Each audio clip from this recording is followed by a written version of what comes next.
So let's get started, guys. You all are here for tree identification for Portlanders. So we're going to be a little specific with some of the things that we cover because it's really honed in to give the best experience to you all as being from Portland and be able to take this knowledge and walk out the door and be able to hopefully identify some trees in your neighborhood or at least get a good foot start on where you're going with it.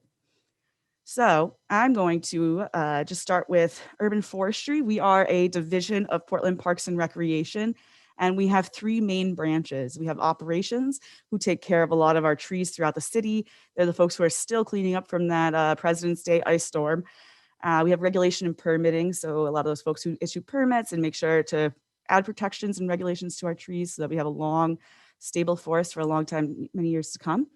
And then we also have our science outreach and planting. And that side of things is really where we're able to put on these awesome presentations, in-person stewardship events, and other workshops and learning opportunities for folks to really engage with our urban forest. And what is that urban forest? So I want to kind of ask you guys what you know about where we are at right now. So I'm going to launch another poll here. My first question I'm going to ask you guys is, have you ever attended an event with urban forestry before today? And then we're going to ask two questions that are a little bit more challenging, and you don't have to have the answer to these, but approximately how many street trees do you think Portland has? And approximately how many park trees do you think Portland has? So we've got those polls right up there. You guys can start guessing. But all of these trees are both park trees, city trees, so ones along the streets and the right of way, by the sidewalk, or ones that are on private property. These are all managed and maintained at some level by urban forestry. So whatever level of regulations that might come into power, but we do have a little bit of touch on all those trees throughout the entire urban forest. I've got a few more folks. It looks like we're just getting the last few votes in here for going through this poll here. I'm just going to give it another minute or so because it is pretty good. Got about 50-50 split. Let's end polling. And I'm going to share those results with you guys. So we've got a great number of new folks today. So making sure that we really understand what we're really learning, why we're learning here today. It's great to have that.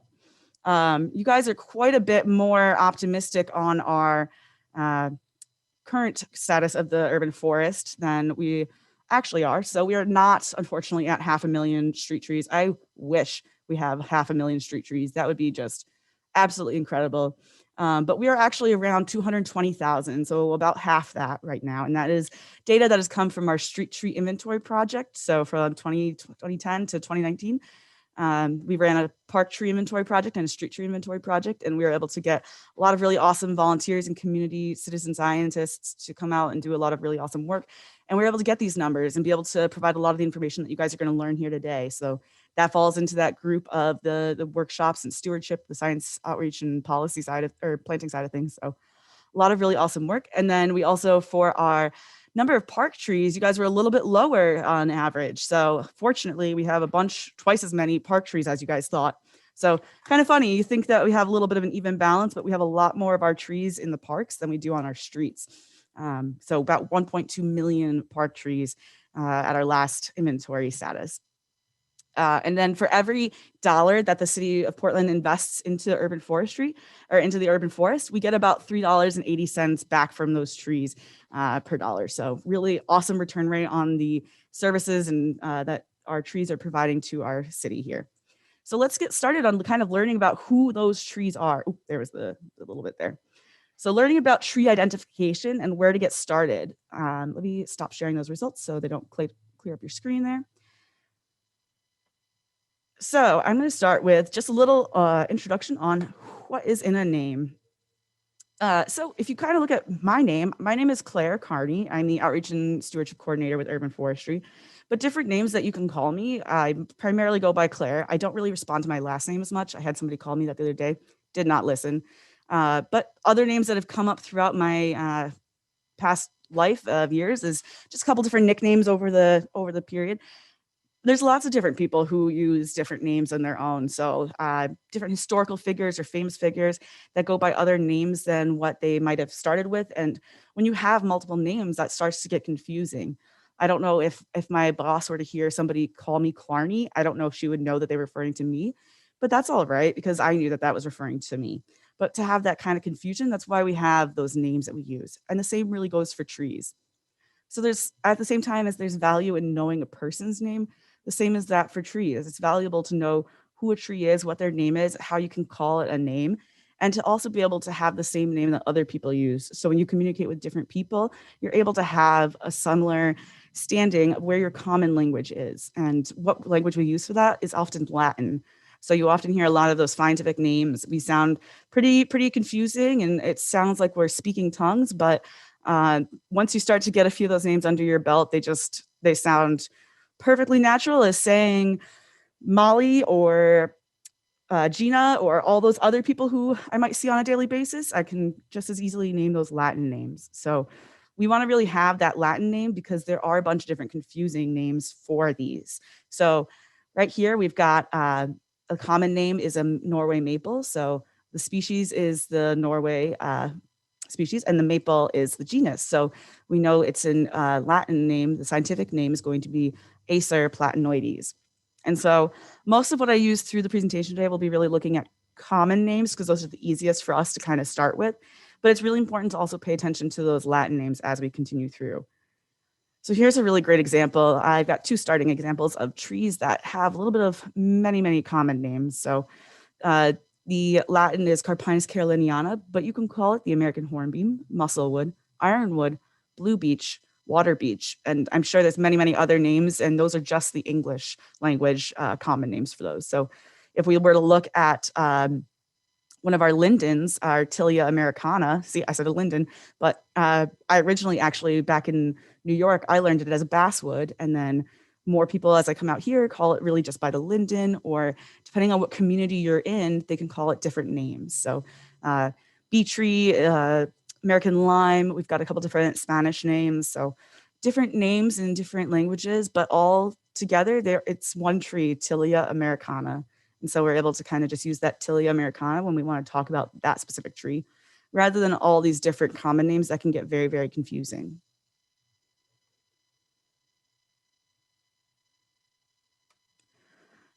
So right here, we're going to touch on it a little bit further down as well. It's valuable to know that there are some true cedars and false cedars. So the name doesn't always, maples. We have different maples first. Looking at the next slide. So we have our common names. So they're both maples, but then one is a Norway maple and one is a red maple. And that kind of changes within the species name. So we can tell that they are related because they're both maples and they both start with an acer. But as we kind of break down what those different characteristics and traits are, we get different names as well. And here's what I was just prematurely talking about was the cedars. So here we have the true cedar, which is the deodar cedar, and then the false cedar, which is a western red cedar. And we can tell that although both common names say cedar, once you pull back down to the scientific or the Latin name, it's really different. So you have the deodar cedar starts with cedrus, which is going to be that cedar family or the cedar genus, and then deodar is the species.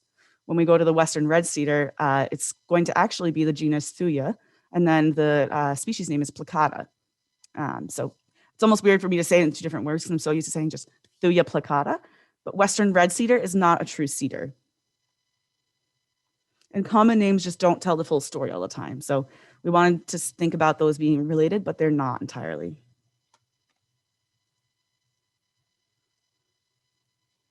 Okay. So now that we kind of have a good idea for how we're going to be naming it and just being aware that they're, what they're all going through.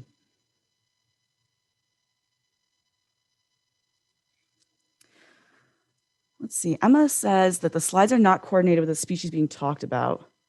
Let me make sure I'm sharing to the right screen. Yes. You should be seeing a page on tree identification, keys, and guides. All right now. And so talking about those, as long as we're on the right slide together, you can use different formats of what we call tree identification guides. Oh, so you're seeing what's a name? Interesting. Ooh, can anybody else share in the chat if you are seeing the tree identification keys and guides page, or if you're seeing what's a name page? Mindy says yes. Mary says yes. Okay, awesome. Thank you guys. just double checking because I can't always see. I've got 3 different screens on in front of me. Oh, everybody's answering me. Thank you guys all so much. Okay, so we're all good to go. I was starting to get a little bit worried that I was a little bit behind, but we're all set on where our slide is. Thank you. So tree identification, we use guides, we use keys, what we call them, or it may be that they're called, they have a lot of different names that we can use for them, but they can be in print form, they can be in digital form. A lot of folks use really big books to kind of go through those.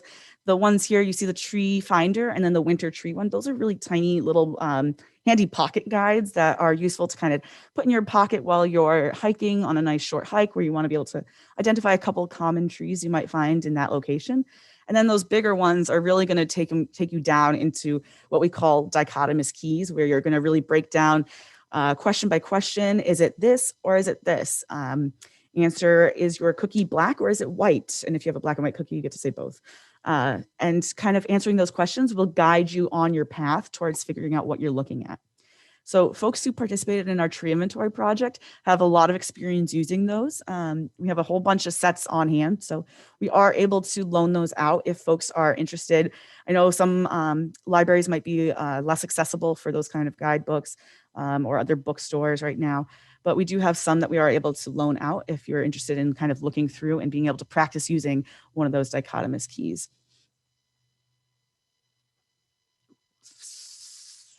And so we also have a couple different virtual ones that you can use. One that's really useful is the Select Tree by Cal Poly. That one's really nice because that has a lot more tree species that you might find around here. And so we really are able to use those, and they actually have that same kind of format where it's asking you the different questions of the characteristics that we're going to go through in a minute here. But those different formats, you can find ones that work really well for you. The Arbor Day Foundation has a really great illustrated guide that kind of works through visual keys and helps and aids and such. And I know there's also a bunch of different like phone applications or tablet applications you can use for tree identification. And if any of you have used any of them successfully, I would love to hear about it, because the last time I was brave enough to really invest myself into using one was about a decade ago, when my college degree kind of was heavily leaning on that help.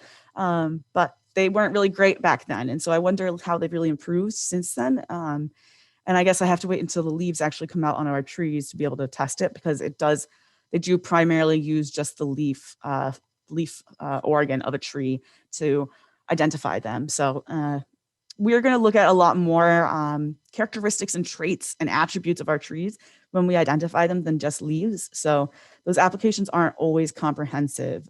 We really like to be able to use something that gives us a much bigger picture of what we're looking at. And that's what we really think about with Portland's urban forest, is that it really has a lot of diversity of both native trees and a lot of planted trees. So being an intentional urban forest, we have a lot of trees that were selected to be here. So you can't always just follow the nice guide on the trees of the Pacific Northwest. That might be helpful for when you go to take a hike in the woods, but it won't always be helpful in your city parks and along your city streets.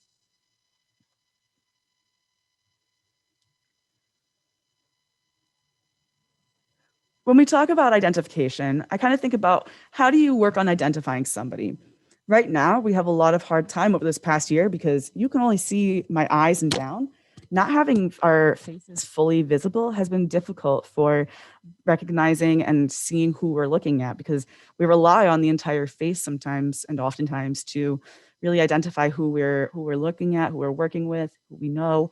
And not being able to see those pieces, we have to use other traits and other characteristics about people that really can help us identify them, whether it might be their height, their gait, it could be the color of their hair, if you remember that, or how they cut their hair, just other unique identifiers that you might use to help recognize a person can really help to really put that image of who that person is together, even when you can't see their entire who they are. So thinking about, if we have our masks covering part of our faces, it's not too far off from having when we have trees that say the leaves are not currently present. How do we step beyond that easy recognition of, oh, those leaves are oak leaves, I know that, going beyond that and saying, okay, all I have to work with is the branching, the structures, and maybe some new buds. And how can I use those pieces to really identify the tree and not just take the easy way out and kind of give up when we don't have those leaves for us to recognize and identify. So I want you guys, if you can add some stuff into the chat box, I want to know what you guys currently use when you're identifying your trees. I keep mentioning leaves, and I've mentioned a few other items, but there's lots of other traits and characteristics that you look for when you're using identification for trees.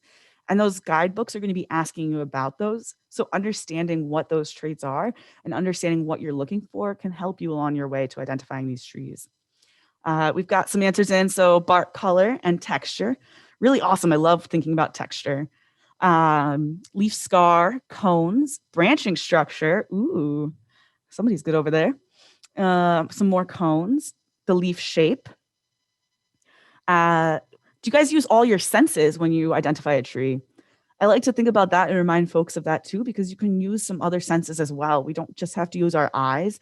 We can also use our feeling. So maybe that bark is rough. Maybe it's kind of, maybe you're going to splinter if you're touching something. You could see if the leaves are rough, if they're smooth, if they crackle or crinkle.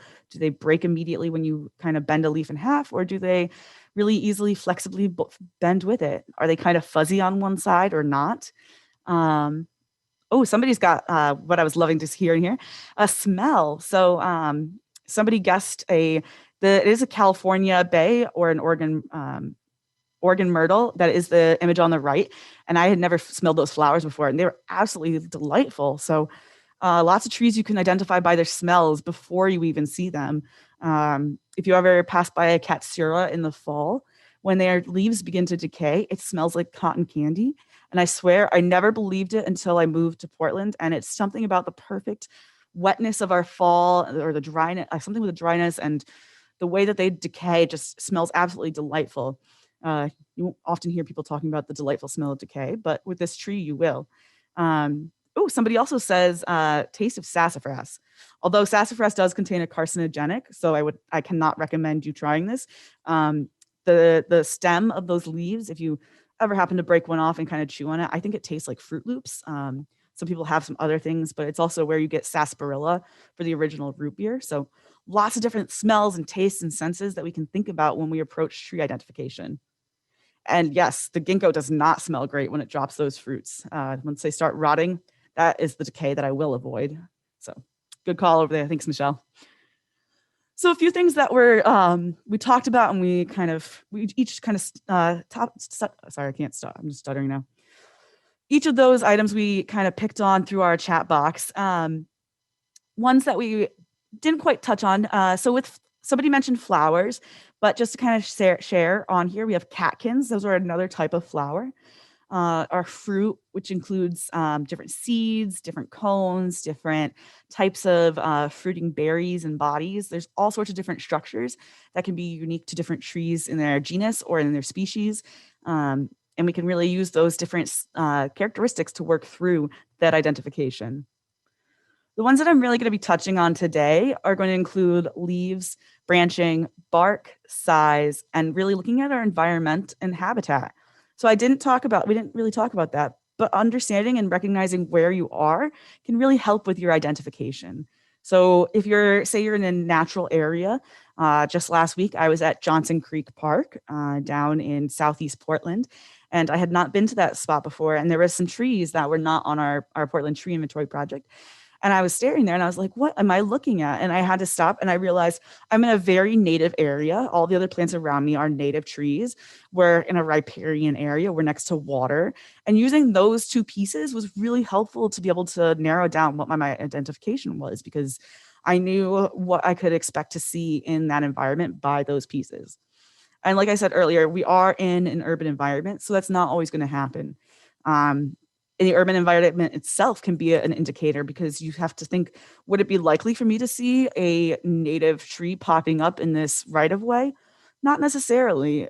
It's coming on its own, and a lot of things we might not see in those right of way pieces. So thinking about what is it more likely that I'm looking at than not likely, and that's going to be really helpful in your decision making.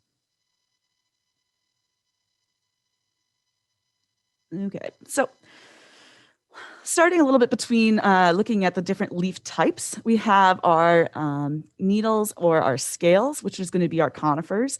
So a lot of people like to say that we call them pine cones. They're not pine cones. We just like to call them cones. And then not all conifer, or not all trees that have needles or scales are going to be the only ones that have cones. So there are some broadleaf trees that are exceptions, and there are some that kind of jump around and cover some different overlaps of their genetics and what really has come over the evolution of those trees. So when we talk about cones, those are really what we call naked seeds, and those are our gymnosperms. And that is really how we divide them, is how they reproduce. So our gymnosperms, our conifers, those are going to be producing a naked seed.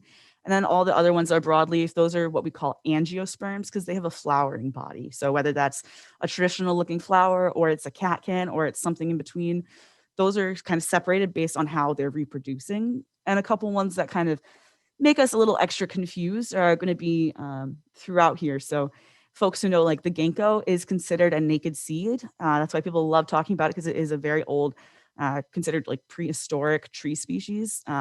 So it's been around for a very, very long time. And it was a broadleaf that had evolved before the production of the evolution of flowers and angiosperms. So I can talk way too much about that end of it if you want to, but I'm going to go down the path of tree identification to stay on topic instead.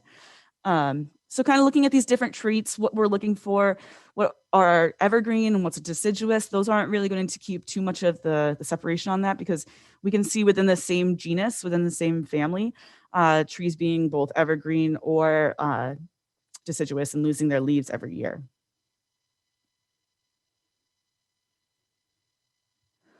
Okay, so we've got some park trees and street tree breakdown. So this is really just some information that came out of our tree inventory project just to understand what we're looking for, why the habitat, where we are matters. So really what we should be seeing in our streets and in our parks is reflective of this.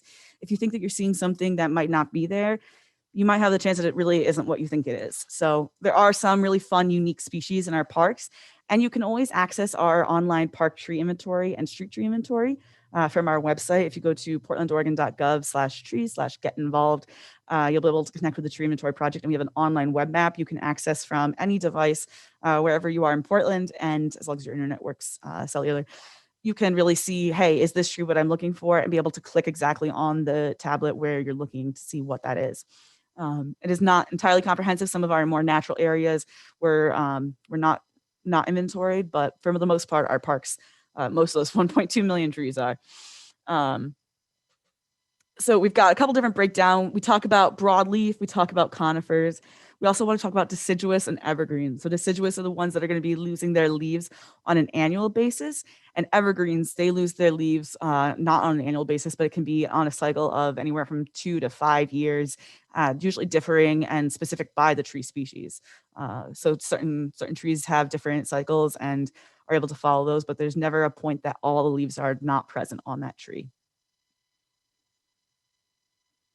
Just another look at here, where's our breakdown of our kind of trees that are spread throughout the city where we have like different top 10s. So our top parks, top trees in the parks, that's valuable to look at to say, hey, once again, what is it likely that I'm seeing in the parks and when is it most likely I'll be able to find there? Same with the street trees here. What am I most likely seeing? A lot of times when you're passing down the streets, a lot of cherries, a lot of pears, a lot of plums, a lot of those short flowering trees really throughout our streets. And so that really makes its presence known right now when you can see a whole lot of those flowering trees bursting through. We have a question. Why are so many street trees broadleaf deciduous?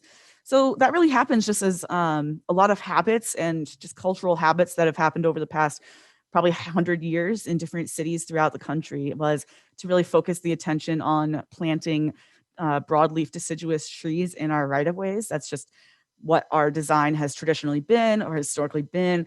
And as we continue to learn and grow and understand more about urban forestry as not just our internal division of Portland, but as a concept within greater learning, we are able to see how having more diversity, having those evergreen species, having different plantings in our streets is really, really valuable, and continuing to kind of make those changes to our decisions as we continue planting in the future is what we can do. We can't take everything out that's already there without having a huge loss of canopy. So as things start to age out, we're able to make some different decisions and really be able to kind of change what the scope of our urban forest looks like.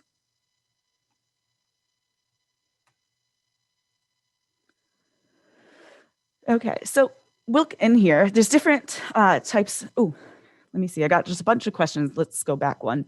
So the ones that are in red, those are going to be the ones that are large form. So those are going to be the ones that we think about having the most benefits, the most services to provide to our urban forest. So the ones that are really highlighted in red are along the park trees, where we're able to see a lot of those larger species. So getting into like the oaks, a lot of those conifers are in there. And so those are really going to be like getting a Big Mac versus getting like a chicken nugget. So the chicken nuggets are going to be our cherry, our pear, our plum. Those are chicken nuggets for the urban forest. Whereas our Douglas fir, that's a whole Big Mac and a large fry. And I would much rather have the large fry. Let's see. Another question. I thought that many street trees I see were big leaf maples. Are they actually Norway maples? There's a ton of big leaf maples as well. It can really depend on where you are. So your neighborhood might have a high concentration of that. But as a city overall, that's what we're looking at, the entire population having a ton of Norway maple throughout that urban spaces.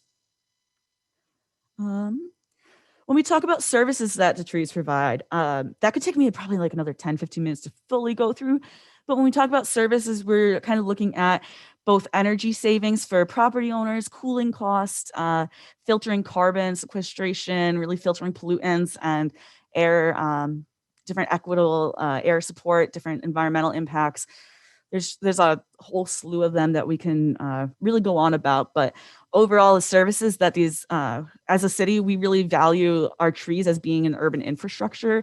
They provide a really vital service that makes our quality of life exponentially better the more tree canopy we have. And so making sure that we have those large form and evergreen trees is really valuable to the resilience of our urban forest. I'm going to continue down a little bit more, focusing on the tree ID stuff, because we've got about 30 more minutes left today. And I want to get through looking at some more traits of what we're going to be identifying before just hopping through a couple different slides to kind of go through some major species that you'll see in the public here. And so we have conifer leaf types. So I'm going to go through the conifer leaf types and the broadleaf leaf types. So starting with the conifers, you're often going to see either needle-like leaves. Those are still considered leaves, but what their structure is totally different than what we traditionally think about with leaves.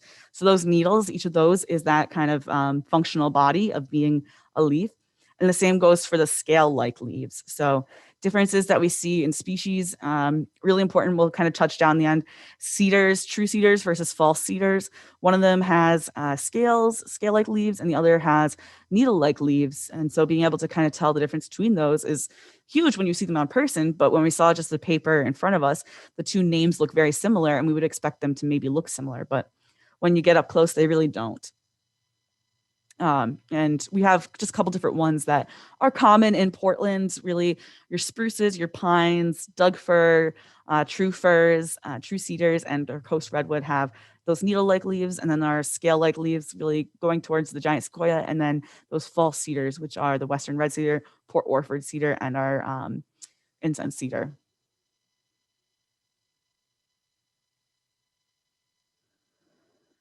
When we jump into kind of the broadleaf leaf arrangement, the conifer leaf arrangement is a little bit simpler. You kind of separate those two, and then you're able to go back to the drawing board and finish with cones and more smaller identifying considerations.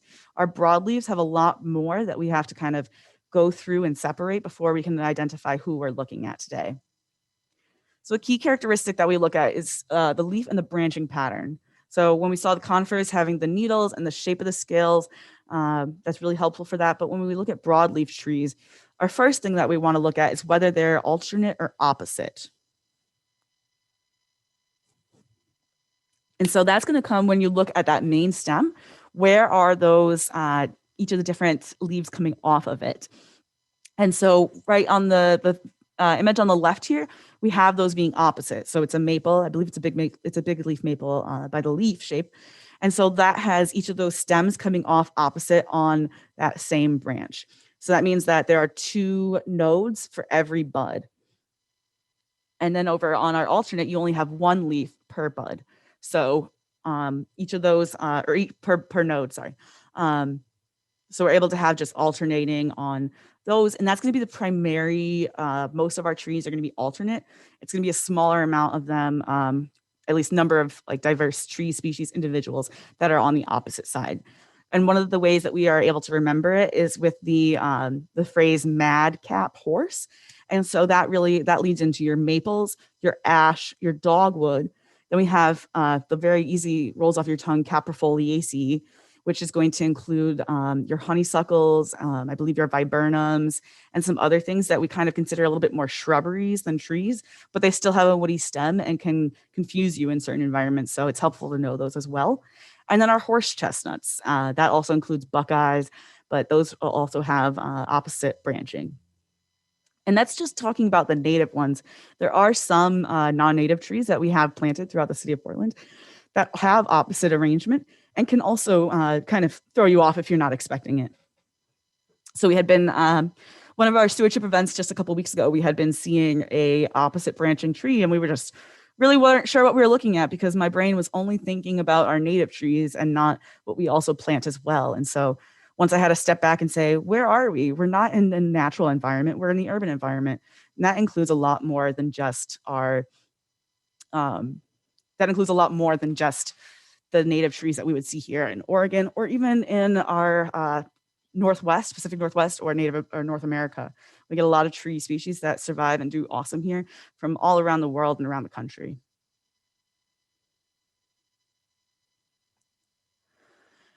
Here we're going to start with some simple leaves on the left, and then on the right we have our compound leaf. So that entire structure you see on the right, that is 1 leaf for the compound leaf.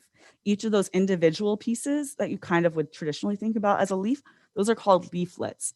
So our simple leaf on the left, that has 1 leaf per the bud there. And then on the right, we have the compound leaf, which is 1 leaf per bud, but it has 5 leaflets on that single leaf. And so we have, we can separate those again. So we started with, is it opposite or is it alternate? And now we're going to ask, is it simple or is it compound? You can have a simple alternate leaf. You can have a simple compound, or a simple opposite leaf. You can have a compound opposite leaf. You can have a compound alternate leaf. So there's all sorts of different ways that these can kind of be mixed and matched and pieced together. So really just figuring out what am I looking at is really the starting point to understanding your tree identification. Simple leaves, within them, you kind of will start looking at the edge of those. So once you have identified that you're looking at a simple leaf, you're going to also look at those leaf margins. And so we can kind of see that there is the smooth one on the left. We have a serrated or toothed one in the middle. And they also have double serrated, so a tooth within a tooth. That also happens. And let's just look at a couple examples of what those would be species. So a black gum has a very nice smooth outside leaf. Talking about common names, black gum is what I learned it as, but I believe around here we call it the black tupelo. So a couple different common names for that one, but Latin at the end of the day is a Nyssa sylvatica. An example of our serrated or toothed tree is going to be a hackberry. So that's got just the single tooth to it. And then if we're looking for a double serrated leaf, that'll be our elm. When we go into shapes, these can get a little bit more difficult where you're not entirely sure, am I looking at what's the difference between a narrow and a long pointed? Is a narrow also a long pointed? Can I have points? And all these different ones, they get really, really fine tuned, and they have some very specific scientific names. And we can even get into, if you always ever want to learn way too much, they can start breaking down by what the tip looks like, what the leaf base looks like. So many different characteristics that have defined these trees and these leaves, and we can use those pieces. But that's another few steps ahead, a little bit more advanced tree identification than we really want to get into today. So we just kind of want to look at a couple different examples of these types of leaf shapes. We have the The narrow one, I have a picture of a cork oak. We have the elliptic for a hornbeam, an egg shape for a cottonwood, a wedge shaped being a filbert, or what's another one? Hazelnut for those. And we have a linden is a heart-shaped leaf, and then for a long pointed one, I have a willow. So just common leaves you might see around Portland that can give you that example of what those leaf shapes are talking about. And these will be questions that you might be asked as you're going through your tree identification key or guide. So really valuable to know, what shape am I looking at for a leaf? And they're very different shapes, especially when you start looking at lobes or lobes and sinuses or shapes and such. So here we have the fan lobed, which is going to be like a maple leaf. And then there's the feather lobed, which is more like an oak leaf. The fan veined one, we're thinking a little bit differently. That's a couple different trees that we have examples of those. But one that I brought up here is going to be a Katsura. Other ones like that could be your lindens. I'm blanking a little bit more. I would say probably your redbud, a couple different kinds, but having that like rounded fan palmate, like almost spreading of the veins within the leaf itself. And so those are our simple leaves. Now, if we jump into our compound leaves, there's a couple different types. There's 3 different types of compound leaves. We have our palmately compound. So when we say palmately, you think about kind of the palm of a hand. So it has the round structure, and it has the leaves coming off of one central point. So that's going to be our palmately compound leaf. We have a pinnately compound leaf, which is going to be that single stem with the leaves coming off of it. And then our bipinnately compound leaf, that is one entire leaf there. So that means that it's a compound on a compound. So each of these is the leaflet, and this entire structure is the leaf. Examples of that, we have our Kentucky coffee tree, which folks, if ever have a young one planted, we often get complaints. People are like, you planted a stick in my yard and it looks dead. What are you doing to me? But really, it's just that most of that canopy is going to be coming around each spring because it puts on such large leaves and leaflets that it really, really fills in the canopy quickly just by being bipinnately compound. An example of the pinnately compound would be an ash tree. There's lots of other examples we have in the city. And then we also have the horse chestnut is a palmately compound leaf.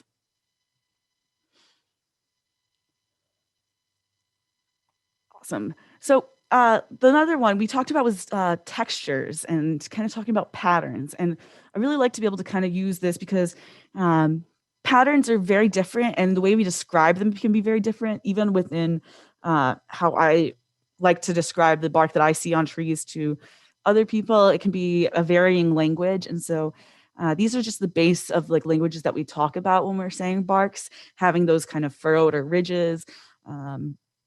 Versus a peeling bark or a smooth bark. You can definitely tell when some things are going to be a little bit warty or going to be, you can always tell a smooth bark tree.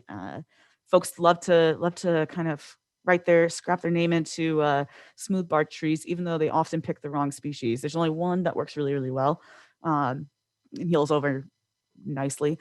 But for the most part, people like to choose those smooth bark trees. So when you're looking at bark texture, some other things that you might want to kind of think about or other observations that you might want to consider are going to be kind of, how does the bark peel and crack and divide? Is it stretching with it? Are they holding together, or are they coming off as they peel away from each other? Are there parts that are coming off? Are there different squares? Are there rectangles? Are there shapes that you can see within it? Does it look like a dragon scale? Does it look like oh golly, just so many different things you can kind of compare it to. And do the furrows crisscross, or are they straight? Are they running like a river, or are they kind of weaving between each other? So really looking at that and kind of seeing that, and then what you're going on with the bark. And then another thing that you can look for within our bark is going to be what we call lenticels. And we'll see that as we jump through the cherries. So we've got all these different things that we can use, all these different tools and all these different attributes and characteristics we're looking for, but how are we going to actually apply those? I'm going to go through, and we have about 10 to 15 trees, and we're going to just kind of hop through them. And these are going to be ones that are commonly seen in Portland. And at each of them, I'm going to try to highlight what are those characteristics that you would look for with these. And if It does feel like we're going a little bit fast. Don't forget, we're going to be saving this. It's recorded and you'll be able to reference this and go back to them. And these are also pretty awesome. The first group we're going to start with is going to be our flowering trees. So you guys can hopefully be seeing these coming out soon. I know a lot of our cherries are already starting to bloom and blossom, and really exciting to kind of see those. And now you'll be able to use this and go out and hopefully identify them a little bit as they are blooming this spring. So our cherries we start with, it's going to be in the prunus, but that is also going to be what we have for our plum. So our next slide will be our plum, but when we get down to the species, that's where you kind of really divide the cherry versus the plum. The other thing about, as we go through these first few flowering trees, they're very, very similar traits because they are closely related.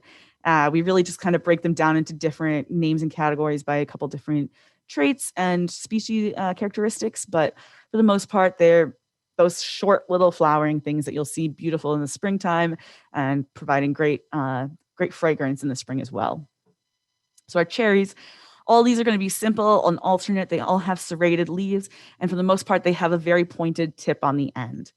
Cherries have what we call lenticels on them. So there's these really thin white lines along there. And those actually enable the tree's bark to breathe really efficiently, have an exchange or passage of gas between them. And I was able to teach some kids once. I was like, just think of your trees as having little mouths all along the bark, breathing and screaming at you. But fortunately, our trees don't scream at us. But they do have those little mouths that are able to pass different gases and exchange different water vapors and other stuff like that. And it's very, very visible and prominent on our cherries.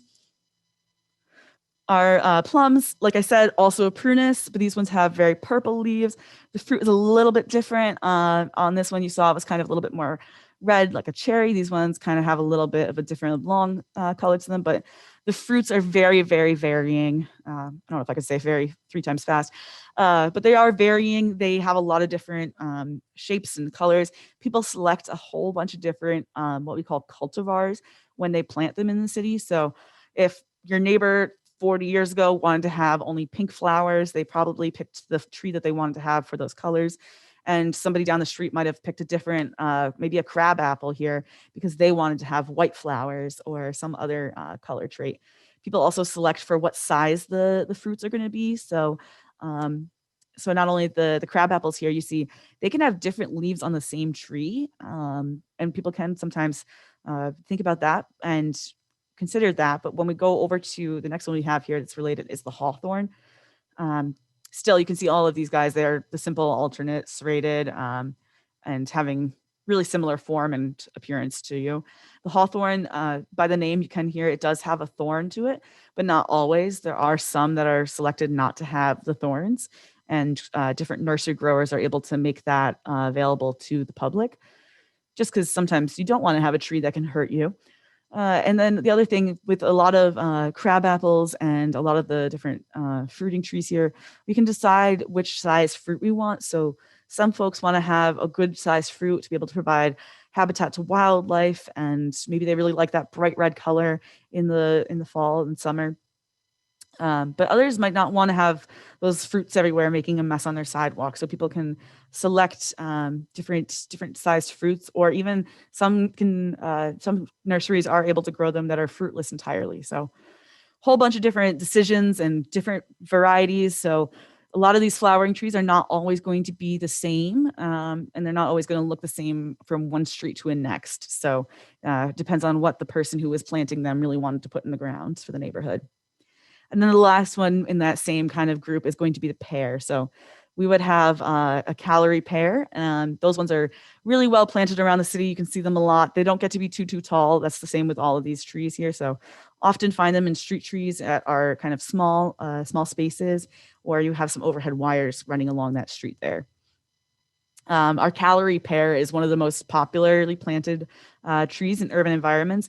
It's one of the most resilient trees to work through a really hard spot, but they also tend to kind of crumble and break some branches down the road. So good establishment, but not always the best longevity of a tree. And they have those definite wavy, curly effects to their leaves on there. A group that we're also going to touch on is going to be just going through our elms, our linden, birch, ash, and horse chestnut. Ooh, how do I spell calorie pair? Good question. That is going to be, let me type your answer.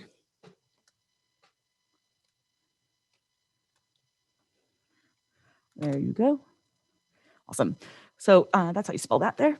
I know a lot of the language pieces are not always what we really hear a lot. So those different words that we're hearing today for the first time, feel free to pop that in the chat if you're not sure what it is that entirely saying.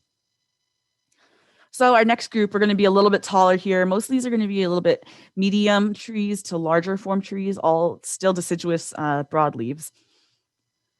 So we have a very popular one in our city here is going to be our elms. We're fortunate to still have a good many of our elms surviving and being treated for Dutch elm disease so that they can have some longevity in our city here.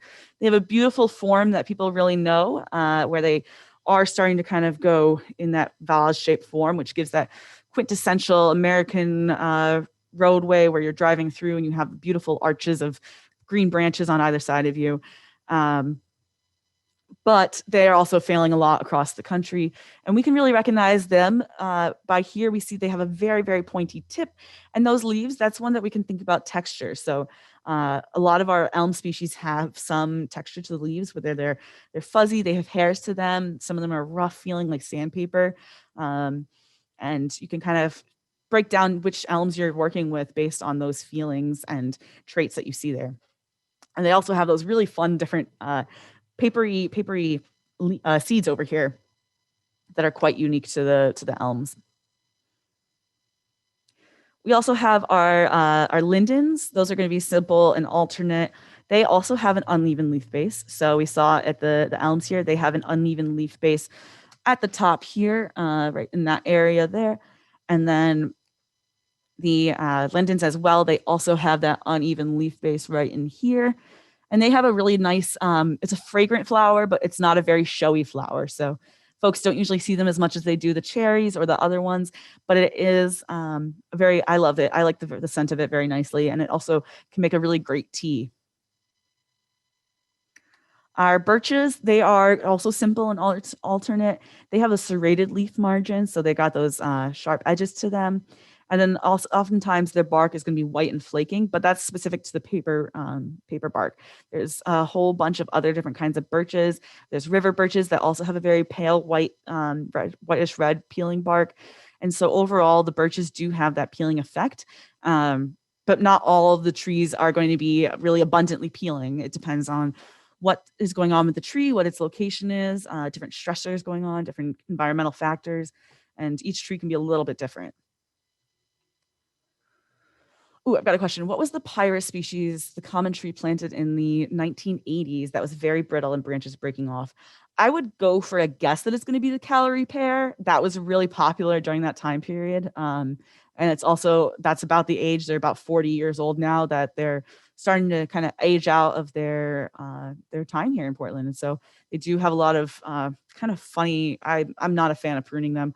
They've got a lot of really tight branches. They've got a lot of really narrow branch attachments. So they can be a pretty problematic tree, but they're also so short and so small that those branches are not going to be 60 feet over your house. They're going to be, 10, 20 feet over the sidewalk. So what size that tree is at maturity and the location makes a huge difference on that tree there.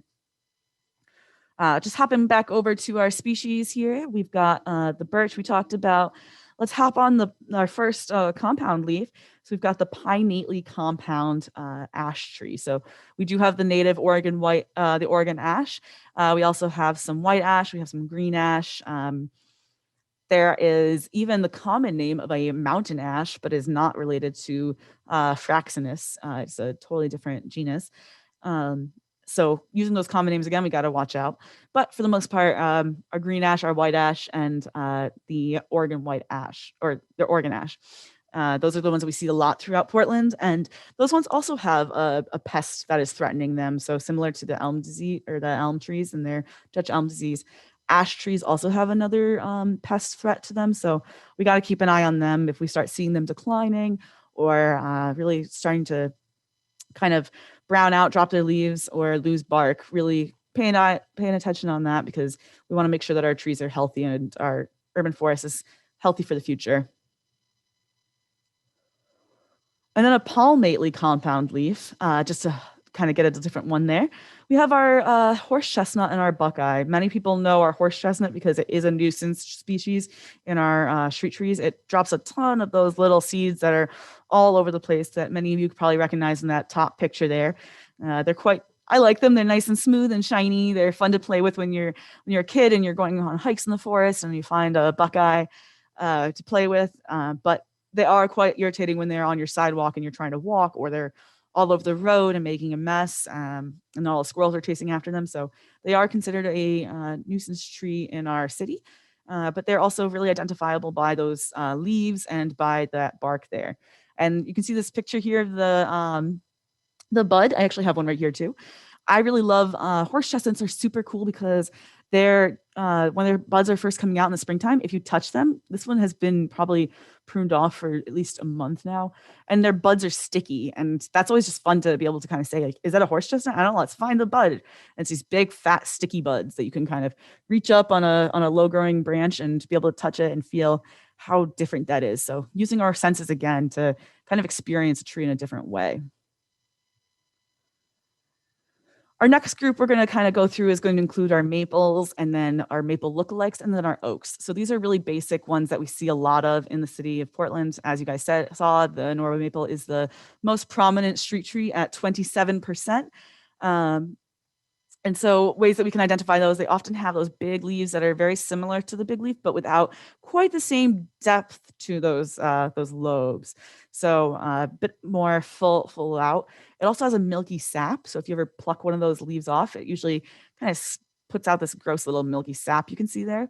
And then the fruit specifically to all maples was what we called samaras. So those are really fun to kind of see the differences in how they grow. The big ones on big leaf maple, I would not touch because they got little spikes on them and they scare me a little bit. But the ones on a Norway maple are really fun to kind of pick up, and you peel them in half and they have a sticky on the inside. Some people use them as mustaches. I like to peel them on half and you can put them on your nose like a Pinocchio nose. All sorts of fun things you can use to engage with those trees and play with them. Another one we have here is our red maple. That's a pretty common one as well. And so being able to identify that, it has those three main lobes to it, as opposed to our Norway maple, which had closer to about the 5 there.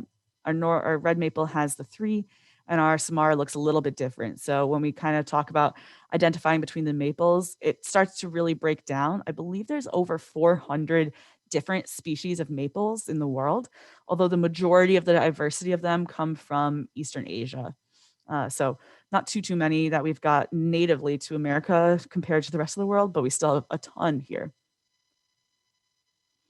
Something that people always confuse for a maple is going to be our sweet gum, which many know, also a popular street tree in Portland many years ago. Favorite tree of our former Bill Nato. He was a big fan of those sweet gums and had many of them planted throughout. But now we're finding that they are not entirely the best street tree that we can have. Those little seed pods are quite irritating and can be dropped everywhere. You can trip on them and fall and have them all over your sidewalk. So I do believe that they are considered a nuisance species by that. And then they also have, they're alternate, and they have a platy bark. So really very significant star-shaped leaf that folks are really used to seeing. And another one that's also often commonly confused for being a maple is going to be our sycamore or the London plane tree. Both are under the Platanus genus. So they have almost very similar to that maple shape, but it is not a maple. And then our oaks. We have a ton of different kinds of oaks in the city of Portland. Some that we often see are going to be your northern red oak, your Oregon white oak, scarlet oak, red oak, a willow oak, or a cork oak. So whole bunch of different kinds. There's even more beyond that. And there's cork oak is one of our evergreen oaks. We have tons of evergreen oaks that are starting to go into our parks, as we're starting to see that they're really great for climate resiliency for the future. So kind of seeing how they handle Portland will be interesting to learn how they really handle and bounce back from our storm last month there, because, or actually it's 2 months ago now. just because that's not the environment that they're used to. But once in a while, Portland does get a snowstorm, and how are those trees going to handle that down the road as they assimilate to our environment here? It is the top of the hour at 11 o'clock. I do have just the remainder. We're going to go through a few more of the conifers now. If you guys have to sign off, we will be having this shared with the recording. So anybody that has to leave, don't worry, we'll be able to share this content with you via tree bark, and I'll be sending a follow-up email. But if you're able to stay on for the next few species, feel free to stick around and we'll be able to kind of go through those together. So the next one, I'm just going to cover our main conifers that we see in the city of Portland. So we're going to start with our favorite, the Douglas fir, also the, I believe it is the state tree of Oregon. So shout out to the Doug fir. I could not, it took me a while to figure out that that was what was on the state plate there. I did not recognize that was what I was looking at first. So I'm not a true Portlander, not yet at least. Just like that, I'm not a true Portlander yet. The Western red cedar is not a true cedar. It is not. True cedars do have needles, not scales, and the Western red cedar has scales. So it is native to the Pacific Northwest. They have whorl. Oh, sorry, I'm like looking at the wrong thing. See, I did speak. Somebody told me that I was on the wrong slide earlier, and I definitely was just then. So it does not have scales. It has needles based on the picture there. Do ignore that statement that I had. It has whorled needles going all the way around each of those spines there. And then on the underside of the needles, you can find two little white lines that are going to be kind of under there. So you can look really fine and be able to kind of look at that. You might need a magnifying glass to see it, but that really helps identify them. Their cones are also very recognizable. They've got those little papery little tails coming out there, but people refer to them as mouse tails. If any of you have been to the park, I believe it's in the Cully neighborhood, Conomoquist, that one has a really awesome, it's a representation of a Doug fir cone, and kids can play on it and climb all over it, but it also has an actual little like back end of a mouse with a tail on one of those pieces for instead of the like papery bract. And it's a cute little thing where if you know your trees, it's an inside joke, you can go there and like be able to just see that kind of in the action there. Really fun to play around with. Some designer was thinking of us, and I really appreciate that. Another native to the Pacific Northwest is going to be our, that's where I was talking about not the true cedar. I'm so sorry. I was mixing up my multiple slides in a row. The Thuya plicata, that's the Western red cedar. Western red cedar is not a true cedar, just as the Douglas fir is not a true fir. So the Western red cedar, not a true cedar. It does have the scales, whereas a true cedar will have needles. It has very, very small cones. So the Douglas fir cones were probably about 4 to 5 inches or so. These ones are less than an inch. So they're very, very tiny. And it has a very fibrous bark. So lots of long red strands going up the trunk of the tree. Very popular throughout. And you might also be seeing a lot of them kind of declining lately. So if any of you guys have seen Western red cedars turning a little bit brown and starting to lose some of its color, lose some of the branches and leaves, you can actually report that to our Oregon Department of Forestry using the iNaturalist application and be able to take pictures of those and just share them with our ODF. So we'll be able to kind of see and track where those Western red cedars are declining. Our pines, we have quite a few different pines in Portland. Common ones that we see are the ponderosa pine, the shore or the lodgepole pine. So if any of you have participated in our yard tree giveaway, you might have received a shore pine. We also have a lot of white pines, Scotch pine. There's just a ton of different types of pines, but folks often refer to those. This is the only time you can actually say that those are pine cones, that the cones are of the pine variety. And our pine trees, they often have their leaves are going to be long needles, and these come in bundles. So you can see the bundle here at the top of the page has 5 needles in it. So most of our pines are going to have bundles either of 2, 3, or 5 clusters. So that really helps us with identifying who has 2 needles, who has 3 needles, and which ones have 5 needles. The size of the tree can also make a difference. If any of you kind of go to Peninsula Park, there's a spot where there's a Coulter pine next to two Jeffrey pines, and the Jeffrey pines are probably about 20 feet shorter than the Coulter pine. And you can really see that the size of those trees, all three being mature, the other two will never catch up with that Coulter pine. It's just a totally different size, and the cones it bears are a heck of a lot bigger as well. Really good, beautiful to look at there.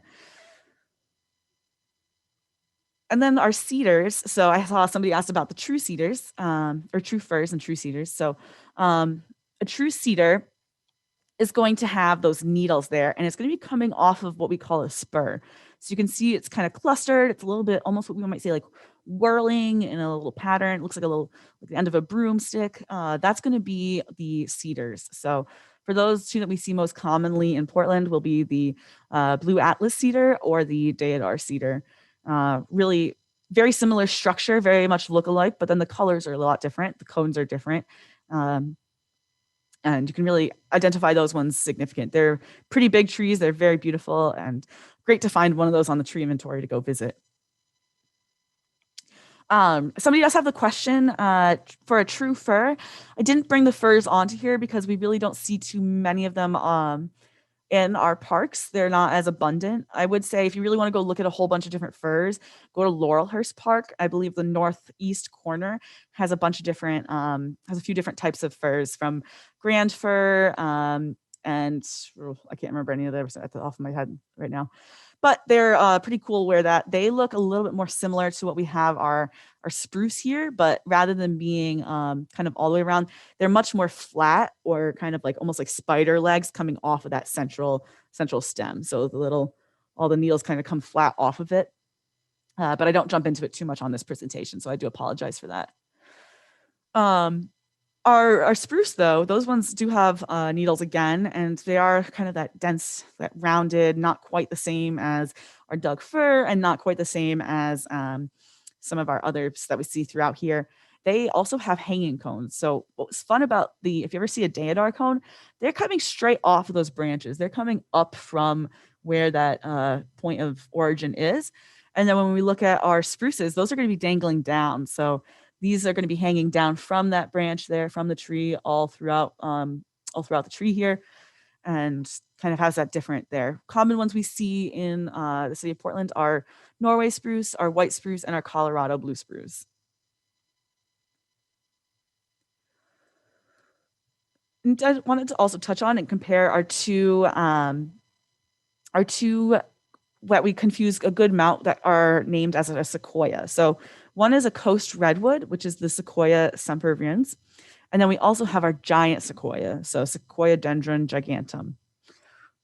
These are different. You can see the giant sequoia has scales to its needles, and the needles on the coast redwood are long and flat. So they're different in that size. Their cones do look very similar, but when you actually kind of see the trees, they are very different up close.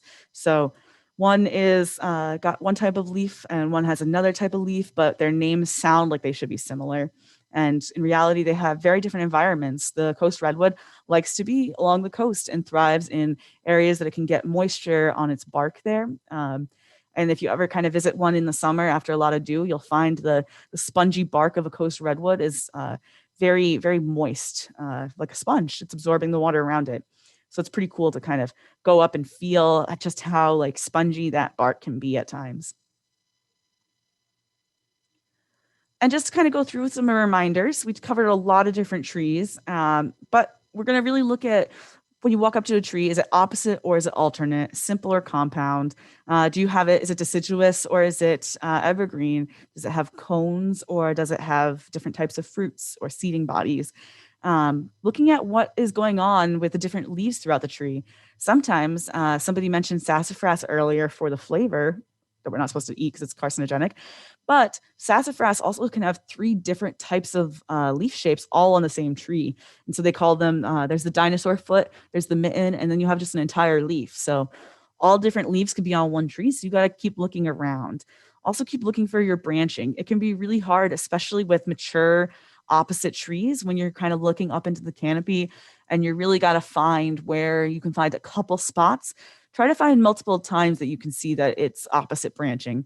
Sometimes an alternate tree might have two branches that are very close to each other and can trick you into thinking that it's an opposite tree, but in reality, it's alternate. So make sure you can find a couple different instances that those branching is opposite from each other.